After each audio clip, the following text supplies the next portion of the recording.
ములుగు జిల్లా మేడారంలో ఇవాళ సీఎం రేవంత్ రెడ్డి పర్యటిస్తారు.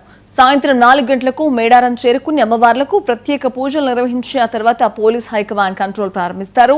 5 గంటలకు కేబినెట్ సమావేశం నిర్వహిస్తారు. కేబినెట్ సమావేశం అయిపోయిన తర్వాత మేడారం పరిసర ప్రాంతాలు జంపన్నవాగు, ఆర్టీసీ బస్టాండ్, మ్యూజియం ప్రదేశాలను సందర్శించారు. ఇక సీఎం పర్యటనకు సంబంధించిన మరింత సమాచారం మా ప్రతినిధి సంపత్ అందిస్తారు. నేడు మేడారంలో సీఎం రేవంత్ రెడ్డి పర్యటన చేపట్టనున్నారు. ఇప్పటికే మనం చూస్తున్నట్లయితే మేడారంలో మహాజాతరకు 250 కోట్ల రూపాయల నిధులతో మేడారంలో మహా అభివృద్ధి పనులను చేపట్టారు. మనం చూసుకున్నట్లయితే ఆసియా ఖండంలో అతిపెద్ద గిరిజన మేడారం సమ్మక్క సారలమ్మ జాతర ఇప్పటికీ అది రాష్ట్ర పండుగగా కూడా గుర్తించడం జరిగింది. దాన్ని జాతీయ హోదా కల్పించాలని చెప్పి ఇక్కడ ఉన్నటువంటి పూజారులు అయితే కోరడం జరిగింది. ఏదేమైనప్పటికీ మేడారంలో నూతన టెక్నాలజీ ద్వారా ఈ యొక్క నిధులను విడుదల చేయడం జరిగింది.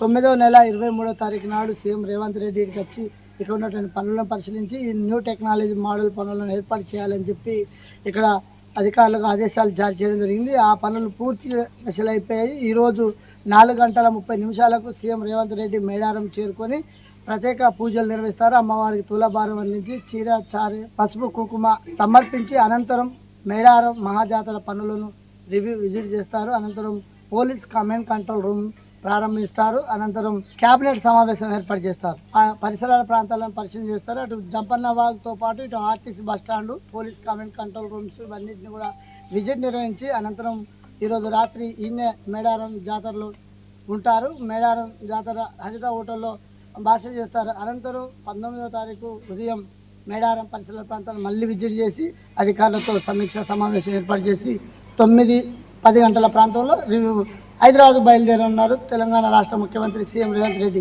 వారితో పాటు రాష్ట్ర మంత్రులు, స్థానికంగా ఉన్నటువంటి సీఎం మంత్రి గారికి స్వాగతం పలకడానికి మంత్రి సీతక్క అన్ని ఏర్పాట్లు సిద్ధం చేసిందని చెప్పొచ్చు. కెమెరామెన్ ప్రభాకర్తో సంపత్, 99 టీవీ, ములుగు జిల్లా. ఏలూరు జిల్లా కైక్లూరు నిర్వహించిన